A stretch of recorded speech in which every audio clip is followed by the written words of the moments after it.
Che bella l'Italia! C'è la mia casa, mamma e papà. E tante volte andiamo anche al mare.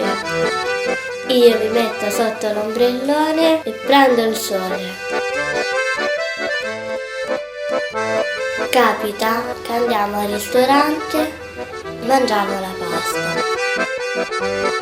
Oppure prendiamo il treno e andiamo in collina, dove c'è anche un lago.